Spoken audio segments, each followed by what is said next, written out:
We are looking at specifically some matches that we want to talk in depth about. Namely the first one because of the implications with Bunnyhoppor and needing the wins that are happening on this one. And so BoarControl versus Bunnyhoppor is the first one that we have coming up. And this is a continuation of yesterday, however, the Mage versus Rogue.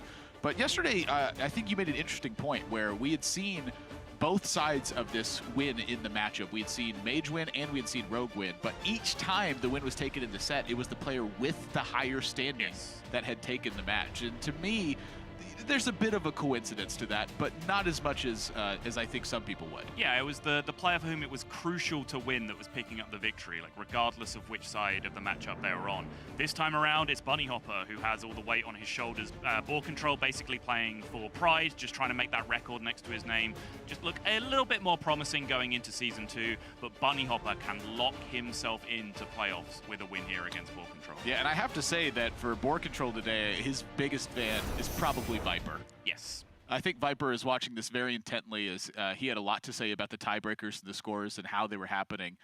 In great contrast to Colento, who had mentioned that since he has no control over that specifically, why even worry about it? Yeah. And to me, that's just such a grand difference in how they're prioritizing and how they're just looking at things in general. I feel like Colento is about, let me play, let me do my thing, let me show you why I'm better. And Viper's like, I must figure it out. I must know why. I have to understand it.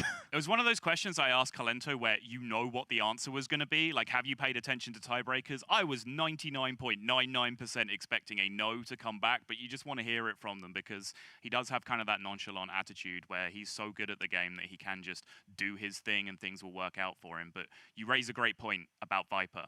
And I'm sure there's some element of conflict for Viper because we've mentioned how Bunnyhoppor and Viper are such great friends and they have this attitude where, you know, they would like to see them both succeed. And if they meet themselves in deep stages of the bracket, that's fantastic because it means that they've both done well and got to that point. But now they are directly head to head. And if Bunnyhoppor wins here, that takes away a playoff spot from Viper. He will only have one player then he can chase as opposed to two. Indeed, and there's no top four here is kind of the way I'm looking at it. So maybe that's the magic number for them. You need the top four cut in order for them to both make it into that spot. But our first match, we are not going to be going to a break in this one. We're going to take a look at the matchup first and foremost here. So we're going to look at BoarControl's deck and kind of give you a bit of a breakdown with it. Yesterday, my eyes were opened and I had a grand epiphany as Luna's Pocket Galaxy was likened to Skull of the Minari. And that's not completely inaccurate. It doesn't put the minions into play immediately, but as you draw them, they pretty much come into play for free. It makes a good chunk of them cost 0 by default. With the card text of the Giants applying after the discount takes them down to 1, they very often cost 0, which means they are put into play automatically. Yeah. The problem is that Skull of the Minari can fix clunky draws when you've just drawn your big demons in your hand and then you draw Skull. Sweet, that's solved everything for you. Whereas Luna's Pocket Galaxy, you need a certain amount of those impactful minions to remain in your deck. There's more of a deck in the right order factor to it. But I did like finally that a player, I think it was Bunnyhoppor himself, came out and said, this whole discussion is nonsense. I think Luna's Pocket Galaxy is an auto-include in the deck, and that's definitely my stance on it right now. Yeah, I was listening to the America's broadcast yesterday where Dan had pulled up some HS replay stats and talking about Skull of the Minari, I think specifically versus Warrior. And in the opening hand, it had like a 70-something% win rate just by having it in your hand. Luna's Pocket Galaxy. Yeah, Luna's Pocket Galaxy. You literally called it Skull of the Minari that time. Oh, did I really? Bunnyhoppor's deck, on the other hand, it's what we've seen from a lot of the rogues. They have mixed in and out Sea Giants, sometimes in different numbers. The 1 Eviscerate, 1 Novice Engineer, 1 Sap.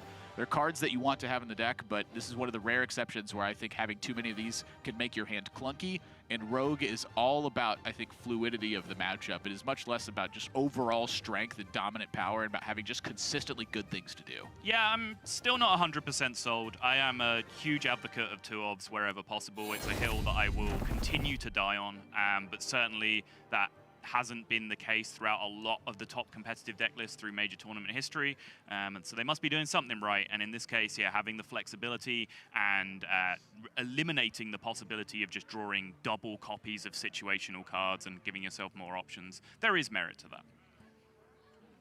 Game 1 underway, and Bunnyhoppor has a pretty fantastic looking opener, and this is prior to him pitching anything back. Yes. Like if this was your hand, if someone told me this was your rogue hand for the rest of your life, I'd be okay with that, I think. What if Edwin Van Cleef got nerfed and you still had to have it in your hand for the rest of your life? Look. Well, what happens if you disenchant it? Like, it gets nerfed and you want the dust refund. That's fair. You just get a chicken in its place, like that tavern brawl where you have the 4 chickens in your deck. So I think Bunny here, throwing away the Waggle Pick and the Hench Clan Burglar, essentially just probably looking for more tools to make a big Edwin as quickly as possible. Yeah, I also just back up to the Edwin, I think. Like having a sap or, you know, maybe having a Shadow Step or just a 3/3 in general. Like, having something to do after the Edwin Van Cleef immediately afterwards, I think is quite important.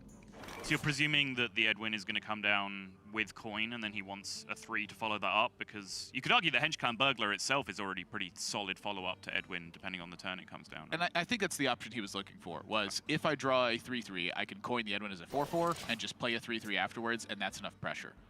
You think about the fact that in the secondary deck, he's actually bringing in Fairy Dragon to have that pressure. I think Edwin into a 3-drop creates a very similar circumstance.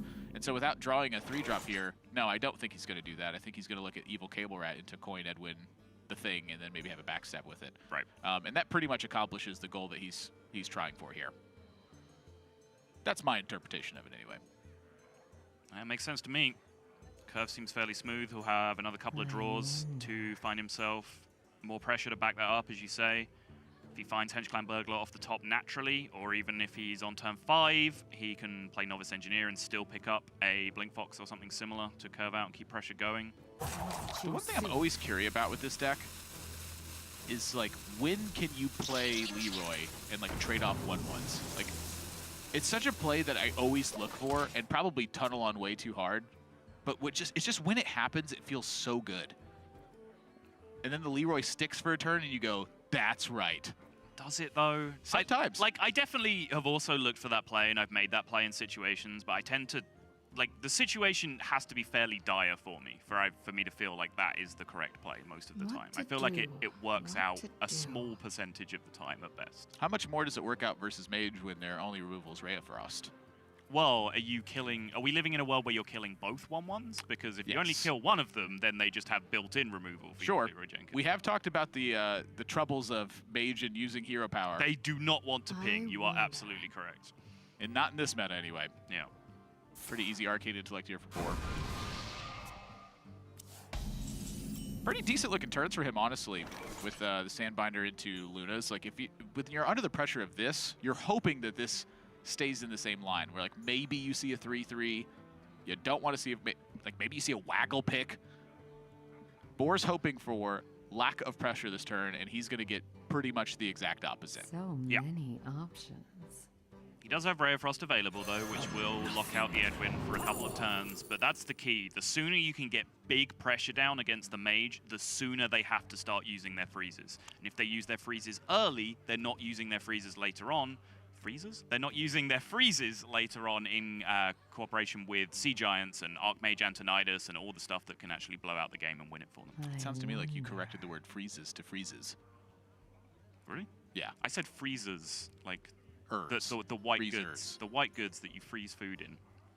Yeah. Choose soon. Refrigeration. Well, no, a refrigerator and a freezer are different things. Yeah, but they're often in tandem. Sure. I wonder if Bunnyhopper's going to make the old Tom play here and backstab your own minion. He doesn't seem like a backstab his own minion kind of guy. It doesn't seem like a backstab your own minion matchup is the problem for me. Like, there are Khadgars and Sorcerer's Apprentices that come down hidden behind mirror images a lot of the time that they really want to get backstabbed. Backstab is a very good card. Well, they don't want to, but you really have the perspective of that they want to. Sure. Sorcerer's Apprentice, like, yay! They're just extremely masochistic. Just, please, is that the right one? Is it sadistic or masochistic? Which one is your pain and which one's other people's pain? See, that's a great question. I never know. Okay. I feel like sadistic I think means that you masochist is dislike other things. Okay. That's what it sounds like to me. I think I got that right. Yeah, I think Citation needed. It's like Acolyte of Pain. Yeah. Yeah. Okay, at first my eyes went wide open to the second Ray of Frost, and I was like, Boar, what are you? Oh. Yeah, there's a Cyclone in there. The freeze also important to just keep minions in play. The more minions you keep in play, the easier it is for Sea Giant to come down. Yeah. And although you're using a valuable freeze here that can lock out that 6/6, similar effect by just keeping more 0/2s in play, right? Like, anytime you pass the turn with a mirror image in play, there's a chance that 6/6 is locked out anyway by having to attack into a 0/2 taunt. Yeah. And Bunny here, I think, really has to consider how this turn works out. You know, you had spoken at length yesterday about players playing around Sea Giant style turns. You had mentioned it specifically in tandem with Frost Nova. Yes. I feel like Bunnyhopper's not in that position just yet with the Frost Nova stuff, but the Sea Giant plus something certainly is going to be coming up. Right. Yeah, I mean, BoarControl is still at a healthy enough life total where if he's able to, like, Sea Giant Conjurer's Calling, for example, there's the opportunity for one of those, like, blow past you turns where he just puts so many stats into play. Because normally you're not too worried when you're playing an aggressive deck if they're going to go Sea Giant Conjurer's Calling, because you can just say, all right, you didn't get defensive options off that because there are none. I'm just going to hit you in the face and end the game. But BoarControl's still hanging around at 29 for now, which means if Bunnyhoppor makes extremely cheap Sea Giant a possibility, he can be in trouble. Yeah, at 29, taunts in the way, low pressure on the other side. Yeah. And so I think this means Bunnyhoppor is on the I cannot play around Sea Giant train, but I want to kill your 2/2 so that it does not kill my minions, and then kill your minions to make Sea Giant harder. Yep. It's very reasonable. Sea Giant will end the turn at 5 here, I believe. Ooh, Shadow stepping away to actually make it completely unplayable as well. So, he did play around it totally. He sure did. Just jams it down immediately. I'm like, that's weird. I mean, there's a lot of stuff going for this play, right? He plays around Sea Giant, makes it completely unplayable, and he also gives himself an option for Spirit of the Shark next turn, which he doesn't have anything to do with otherwise. 0-mana Ethereal Lackey for 2 spells. Extremely powerful next turn. Immediate Luna's Pocket Galaxy as well. This is the chance that Boar has for it. He's not under a ton of pressure, and so Bunnyhoppor has to get something done in this spot. Are you surprised he went for the Ethereal Lackey over the Novice Engineer? That's a good question. I think when he's playing primary deck, where he doesn't have some of the answers that you do like in there, like Walk the Plank and Betrayal, I think maybe Ethereal Lackey has slightly higher value, but you definitely raise a good point. I guess my question would be, what cards from the deck does he want to draw? Yeah. And honestly, I can't really think of much. Like, you would want to sap, but 2 discovers off Ethereal Lackey is a higher % chance, I think, to see a removal spell than just 2 cards from your deck. Right now, anyway. His removal is like a sap and an eviscerate. Right. You can get the Vendetta active whenever you'd like. It's interesting. Choose soon. Assassinate. Ooh. Those are some good options. Yep. That is a lot of removal / burst damage.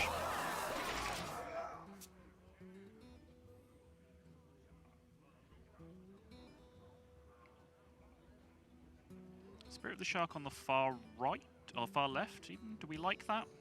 So Edwin's going to be the one getting hit anyway. So. No? By Cone of Cold? What to do? Well, I mean, just in answer to the question of, like, wouldn't you rather have Cone of Cold hit your 0/3 stealth than kill one of your additional 1/1? What I would want is I would want Edwin far left with Spirit of the Shark directly to its right. That sounds right, yeah. You have the option kill 3 1/1s, or you have the option freeze Edwin. Yeah. Hmm. You could go ping Cone of Cold in that scenario, but it wouldn't be a particularly good turn. Yeah, that might be the best way to do it. It also just might boil down to they're all kind of bad for you, so. Yeah. Because you've also got to think about Shooting Star as well as Cone of Cold. Oh, you know, it could be that he wants to, if Boar wants to Cone of Cold, that he needs to take out the most minions on the board. What to do? So that way Sea Giant becomes harder to play. Like, that could be a very real possibility. Okay. All right, that complicates things, I guess.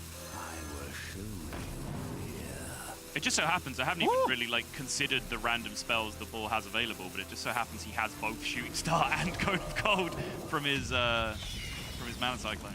Wow. Draw a 0-mana giant. Don't play it that turn. Look at the turns that Boar is trying to set up here. Yeah. He saw so many spell discovers that he's clearly worried about direct removal, and I don't blame him. Yeah, and he wants swing turns. BoarControl talks about this in his interview that we aired during some of the breaks, where he really likes playing decks where, you know, you play for board and you look for swing turns. You look for turns where you just blow past what your opponent's doing. And although So this isn't a many particularly options. board-based deck through most of the early turns, this definitely fills that caveat of just a deck that needs to look for swing turns. What a weird combo of cards to get. Frugal research project. All right, sure. Boar just, again, just anguished with every passing moment of every game of Hearthstone he's ever played. I liked his explanation yesterday. He's like, I don't want you to think that what I'm seeing is okay when it's not. Thank you. You know, I appreciate that. Yeah. He's just going in. He has to. He knows he's on the Luna's Pocket Galaxy clock. He can't hang around too long or BoarControl will be able to do something broken sooner rather than later. Wow. Yep. I'm thinking of a turn. I'm thinking sooner. So we don't play the Luna here, so that way you can play 2 copies of Conjurer's Calling in case you get no taunts and you really desperately need to get taunts. Oh, that's a good point. Hmm. How much does the Sea Giant cost currently? 4? Sea Giant is currently 4, so Khadgar would make it 3, Mountain Giant would make it 2, and then Conjurer's Calling would make it 0. Yeah. Right, yeah. If he's Khadgar Conjuring, it ends as 0 no matter what he does this turn. I was just wondering if Stargazer changed the Sea Giant equation, but it definitely doesn't. Just changes how many times you can Conjurer's Calling. Yeah. Taunts are the key. Boom. There's at least 2. And I think he's going to rip it again. That's the most stuff. It's the most chance for taunts, and you represent lethal next turn. What more could you possibly ask for? Splitting Image offers an interesting proposition, though. That's fair. He knows there are a lot of discovered cards in hand for Bunnyhoppor, though, so the possibility that Bunny can blow through the 7/8s without attacking them is actually relatively high. And the Ice Barrier actually is, I think, a pretty great circumstance for BoarControl overall, because Bunnyhoppor can check all the secrets, and then it lands on either Ice Barrier or Vaporize. And by that point, he knows, well, if it's Vaporize, I have to put this 1/1 into it.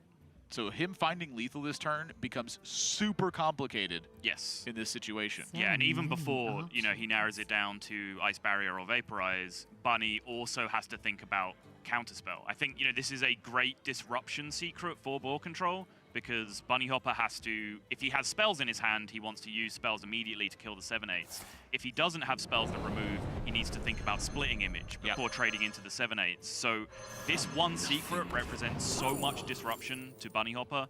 It definitely seems like a smart choice here for Boar. Betrayal offered, and he knows it's not. Uh-oh. Oh, boy.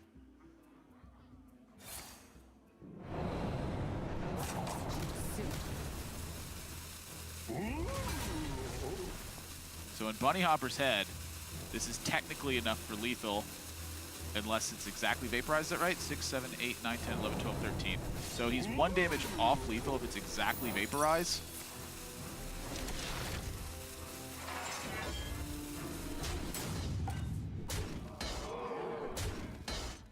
Whoa, whoa, whoa, whoa. Once Bunny... That's right.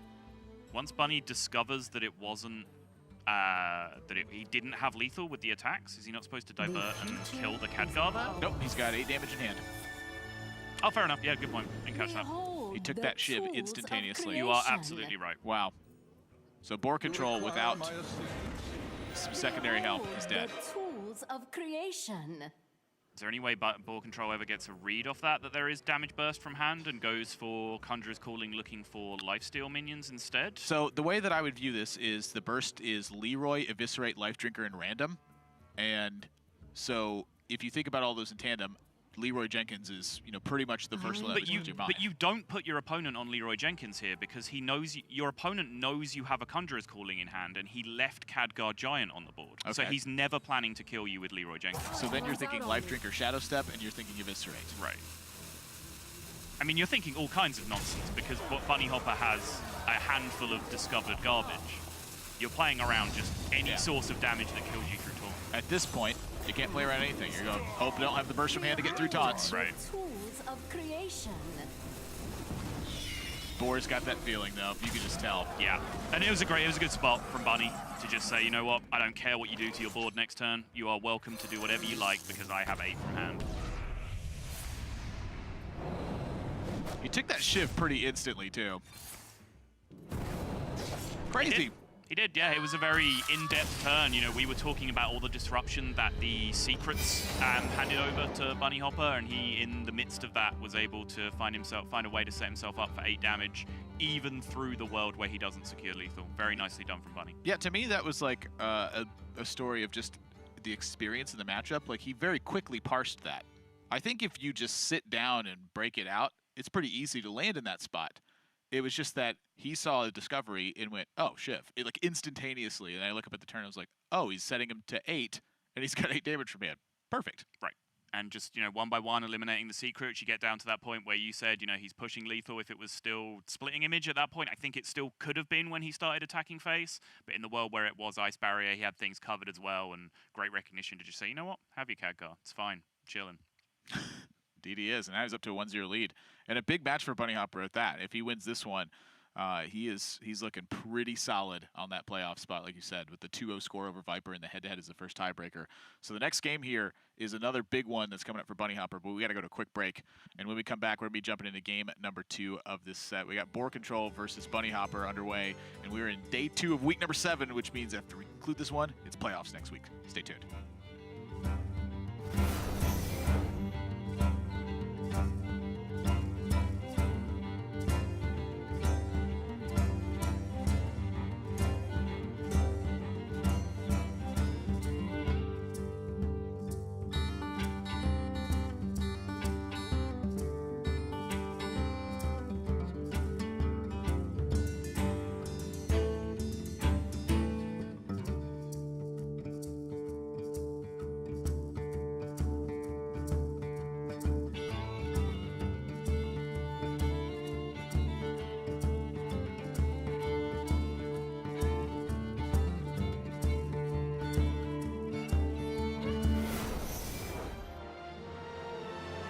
My name is Francisco Fragale Montas. One of my best friends came out with my nickname. We are all getting like nicknames with 3 letters for some reason, like 13 years old. My name is Francisco, and Francisco's called Pancho, so it's just like 3 letters from that, P and C. One interesting thing about me that most people don't know is that I used to study ancient history. I quit for Hearthstone a couple of years, but plan on going back at one point. My favorite Hearthstone Esports moment was when I topped like lethal 2016 Copa America Finals. That was like my first big win, and I was very, very happy. It's like finally all that I worked for coming true. Beating Grandmasters for me means that all the hard work that I put in last years and all the time that I spent the game is paying off. My favorite thing about Grandmasters would be that I get a chance to prove myself like on the big stage. What makes me unique as a player, I would say, is just bringing very complicated decks to tournament. Like mostly combo decks that people usually don't play.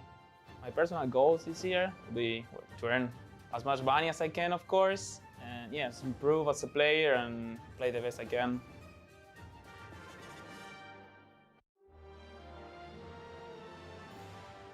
I am Frosty. I am an Australian Hearthstone player. My first reaction to being in Grandmasters was I was ecstatic. You know, I was absolutely bouncing around the walls, and then it sort of came crashing back down to me that it felt like I had these huge expectations because I realized that I was the only Australian person in all of Grandmasters. I didn't want to let anybody down. One of the things I'd like to do this year is I'd like to make worlds through the new system. I want to be able to prove to people that I'm not just, you know, a weak competitor in this field, and that I'm definitely a contender to be one of the strongest. When it comes to playstyle, I am a big fan of building big creatures and just smashing my opponent in the face. I feel that it's really important to be able to have another focus besides Hearthstone in your life so that you don't get burnt out. I am a martial arts instructor. I have been doing martial arts for 20 years at this point. It's been a huge part of my life. It really helps me focus on something that I need to do and get it done. I feel like I've got a really good opportunity within this first season to really prove to everyone that I'm not just an underdog and that I'm here to stay. We saw PNC and Frosty there. just one of the players from Asia Pacific region in Frosty and PNC, who's been kicking off Americas later today, where he takes on Frozen in their first match. But right now, we're in European Grandmasters, and that's Admirable, and I'm joined by Sottle. And Bunnyhoppor is up a game over BoarControl right now, and going into game 2, they are both swapping up to their secondary decks. Yeah, no great surprise. If you watched the broadcast yesterday, you will have heard this beaten into the ground already, but if you're just joining us for today, the Mage and Rogue techs are fairly secure now as we've reached week 7 in Hearthstone Grandmasters. More so from the Rogue side, teching against anti-Mage, but for Mage, there is still a little bit of dispute. BoarControl is going for one of the lightest techs against Rogue, in just 2 half-time scavengers being added and no additional cards, losing his Antonidas and his Buffoon for that privilege. Calento addressed this yesterday, where he said, what that can tell you is that the matchup is already kind of fine for Mage versus Rogue to begin with. Yeah. And he took that to the next level, where he said, I'm not actually going to have an anti-Rogue deck at all. I'm just going to continue playing my primary version, which I think is a reasonable way to look at it, because I'm definitely in that camp where I actually feel relatively comfortable with Mage playing against Rogue. You know, I don't feel uncomfortable with it, but I'm not excited about the matchup. Every time I look at it, I'm like, eh. All right. I'm excited about the matchup. I actually really like the matchup from both sides, just from like a fun perspective. But yeah, it's somewhere around 50-50, and depending on who you talk to, that will fluctuate 1 or 2% in either direction. When we look at the stats overall, as we take a look at what Bunnyhopper's bringing in with the Walk the Planks and the Fairy Dragons, and the tempo plus removal equals lots of damage, players who had a primary deck dedicated to another matchup where they swapped and their opponents did not. Yes. Overall this season, coming into week 7, they had a 38% win rate, and then in games 2 and 3, they had a 54% win rate, which is a massive difference in terms of having a side deck. My next question is, what's that number when they both bring in a deck that's dedicated for each other? Right, and I think like that's personally what I'm really hoping to see more for in Season 2, is the additional decks just going very, very deep in terms of, you know, not just teching against the primary decks, but teching against the techs that people are likely to play against them. So when you really have that like rock, paper, scissors battle, where we've seen it a little bit with the rogues taking out their weapon removal for anti-warrior, because warrior will bring weapon removal in to go anti-rogue. That kind of, you know, second and third level thinking is something that I think we'll see evolve a lot more in Season 2. Kicking off game number 2, we have the return of Coin to the other side. So things fair and normal here. Yeah, Boar tweeted yesterday, totally not a coin-based matchup, by the way, which, you know, as with most things a British person says, was entirely facetious. You know, it's one of those metas right now where Coin is important either because your opponent doesn't get it or because your deck does. It's just we're in a Coin meta right now. Yeah, I'm so sorry. I forgot who said this first, but it was such a moment of realization for me, because obviously I know there are so many decks that want to have Coin. But then someone, I think during a Grandmasters interview, said even the decks that want to be going first would rather have Coin because it means that their opponent does not have the Coin. Yep. And like that's so true in so many scenarios. The decks that strive off the Coin are so powerful that you will actually sacrifice some of your ability to go first just to take that Coin away from them. It's actually been quite a while too since we've had a meta like that where you want your opponent to not have Coin. Like, just that's the way that the aggro decks work. They just don't want their opponent to have Coin. Like, I think back to super old Miracle Rogue days, like, you know, pre-nerf Gadgets and Auctioneer. That was the deck that wanted Coin. And outside of that, I'm not actually sure I remember more than just rogue decks that wanted Coin instead. Like, historically, going first has been a bigger win rate. Yeah, just because purely initiative. Hearthstone's a very initiative-based game, just by the way that, you know, the attacker gets to control most of the interactions that happen in the game. So therefore, going first, playing your minion first, and having your opponent have to react to you is something that's superior. It's why the player with the Coin gets advantages. They get to have an extra card. They get to see an extra card in the mulligan, you know, all this kind of stuff. Turns out when the Coin is actually one of the most powerful cards in your deck, alongside that, it starts to swing back the other way a little bit. Yeah. Crazy you need that much extra stuff historically to be able to break the edge of going first. You're like, you need an extra card and you need a free mana at some point in this game? Yeah. Who knew? So we did have a brief spectator issue, but we are back in there, and luckily we're dealing with a Bunnyhoppor series, which means we haven't missed too many turns in our downtime. Bunnyhoppor just developing his Fairy Dragon, which is of course one of the cards that he's teched in here for the matchup, finding it on curve nice and early, meaning that is going to start chunking away huge amounts of damage on BoarControl, and to back that up, he has the Edwin hand again. I'm thinking many Edwin might get played here. options. Oof. I mean, you have Shadow Step and you have Shark. This makes a lot of sense to me. It gets to chip away for 2 damage. Next turn you get to play Shark. The next turn you get to do something, Shadow Step, play the Edwin again. That's a good point. Now, you're investing that 3 mana right now. Yep. The counterplay from BoarControl would be just Ray of Frost on the 2/2, which of course he hasn't been able to use on the 3/2, but this is Boar's turn 3. Mages do not want to do anything that doesn't cost 3 on their turn 3. Which is why they put in Halftime Scavenger in their side deck.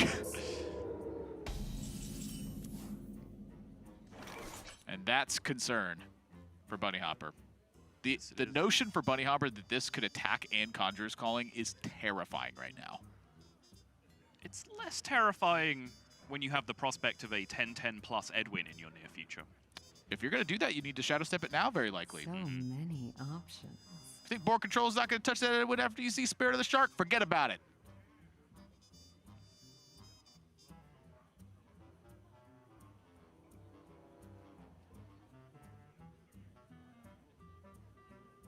I think this is going to land Bunnyhoppor somewhere in the neighborhood of Spirit of the Shark, attack, and Shadow Step the Edwin. Options. It looks good to me. What do you do with the... Just let the... I mean, how do you... Words admirable. Things just look so complicated afterwards. You're using a Shadow Step on your Edwin, which means that you don't have it the next turn. So after the Spirit of the Shark, you need to play a spell and you need to play the Edwin, which that only makes it a 6/6 at that point. So I'm actually thinking that's not the play. Right. So I'm thinking you do is you just compound the issue. You assume that BoarControl is going to attack the Fairy Dragon here. And then you play the Spirit of the Shark Shadow Step. I'm not sure I'm convinced about this Shadow Step here. It definitely shows a certain... Oh, the Conjurer's calling off the top for Boar. But regardless, it definitely shows a certain amount of respect over to the opponent, that the opponent will figure out what's up here. I think if you're playing just an average ladder game, you just leave the Edwin there. Like, my opponent's not going to figure out what I'm trying to do with this thing, right? Yeah. Well, I think in this particular game, without the Shark being there... Whoa. Summoning Portal is both bad and good? Yeah. Summoning Portal 2/2, I think we can go ahead and just call that a pretty horrible roll for BoarControl. Well, now it's definitely a horrible roll. That draw right there. That backstab right there. That draw right there. That one? The one on the right? The one that costs 0. Next to the Edwin? It starts with a B. Not the Eviscerate. Not the Eviscerate. The other one. The other one. Okay. That draw right there. That's a full clear and an Edwin. So you can't play the Spirit of the Shark with it. So I guess the question is, do you ever deviate that position? Do you take it a little bit slower? Because I really want Shark Edwin to happen, and I really don't want that Summoning Portal to live. That is pretty scary. I'm sure that's what Bunnyhoppor has spent these last several seconds doing, is just readjusting his giant counter, which, you know, all good players have in this matchup. They have a very, you know, finely tuned counter for how much their opponent's giants cost. I think in this spot... No! Bunny, stop spending mana on Vendetta! No! It can't happen again! I'm upset! But yeah, Bunnyhoppor does choose to divert and take care of the Summoning Portal. Wow. That is not a good draw. He set up to play Luna's Pocket Galaxy, and instead he drew the 3rd giant in the matchup. Yeah, that's a fairly appropriate reaction, I think. I don't think Hearthstone is good for BoarControl's health. No, I think this is therapeutic for him. I feel like a doctor would just tell him to avoid stress at this point. There's topics you can Google on this, but long story short, baloney. Like the episode of The Office where every time Michael Scott gets near someone, near Stanley, the stress detector starts going off. That's just BoarControl whenever an Edwin Van Cleef gets close to it. Now, against Edwin, stop playing against Rogue. Yeah, that's a totally fine prescription to be dealt. You actually submit a doctor's note to the Hearthstone development team. Thanks. Excuse me. My doctor actually insists that you nerf Edwin Van Cleef. The doctor's note's just a giant complaint about a big Edwin's being played against them. You're like, wait a minute, this has nothing to do with me at all! BoarControl does just say Luna's go. Bunny running out of steam a little bit, though. That Spirit of the Shark is a saving grace, but still. Face Shark, step Edwin, play it. Yeah. Or face Shark, step Life Drinker, play it. Wait, Step Edwin would be 10-10, Step Life Drinker would be 6 damage. Yeah, so 9 takes him down to 13 here, 6 more takes him down to 7. Maybe it's Shark Dagger Attack. Also viable. Bunnyhoppor just got an aggressive lead this game. That's really what this boiled down to for me.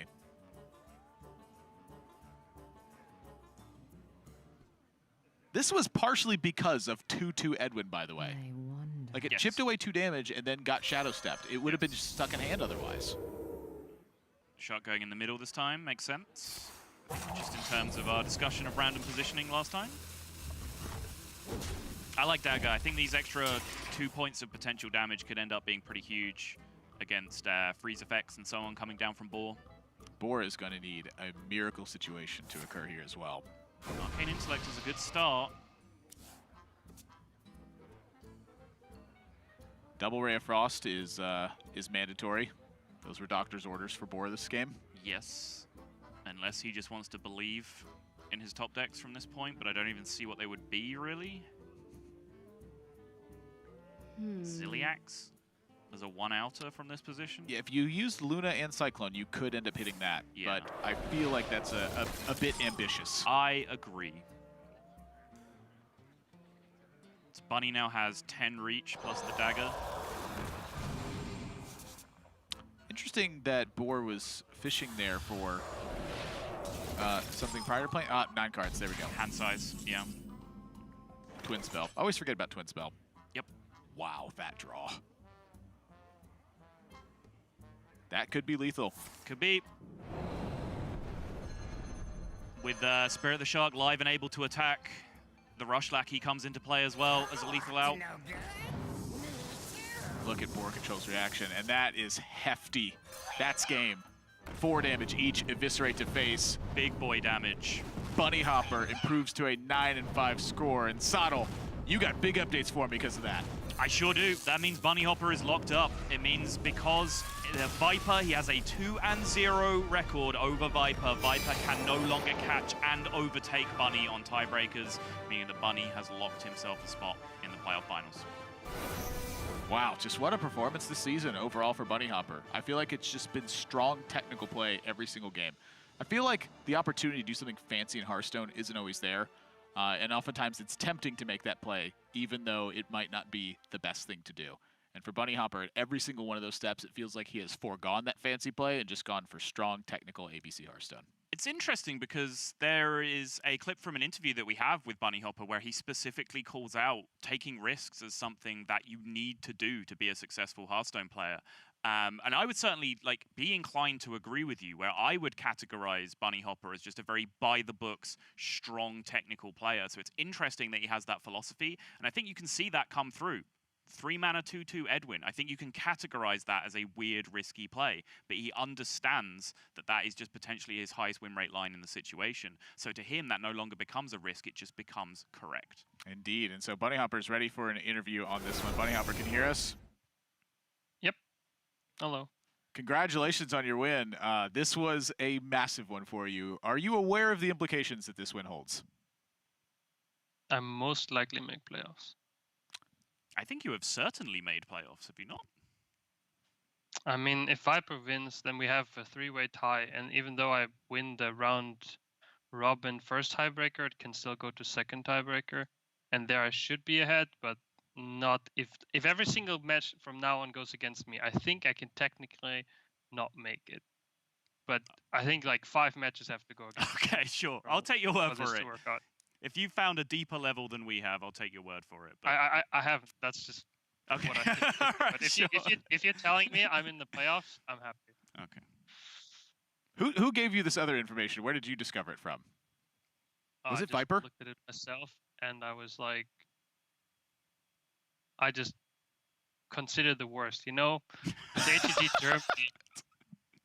With HEG Germany, we had to have 6 matches go against us for us not to make top 16 I and remember end that. up 17th, and that happened. Yeah.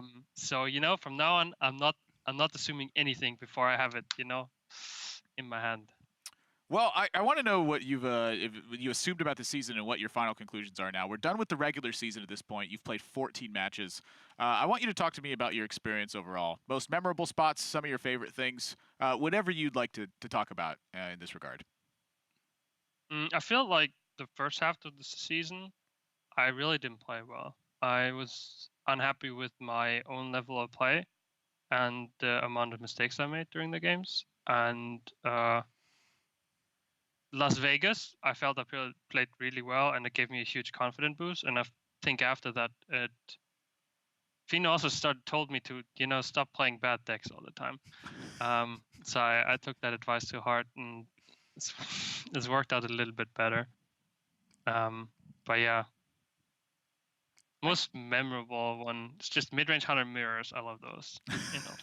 I was going to say, I like Beast Hunter. I want you to go back to Beast Hunter. I enjoy watching you play that deck. But I want to talk to you about some specifics. The 2/2 Edwin with kind of like the Shadow Step plans and the Shark. Like, how many permutations were going through your head before you ended up just 3-mana 2/2 Edwin go? Yeah, Edwin is as a singular card. There you go. No, the reason why I did this is because I figured out that for the next turn I had most likely I was going to spend all my 4 mana on a Shark or a Life Drinker, most likely a Life Drinker. And then if he doesn't have the Scavenger dude, I can most likely on turn 6 go Shark, Shadow Step Edwin, and the Edwin is a 10/10 then.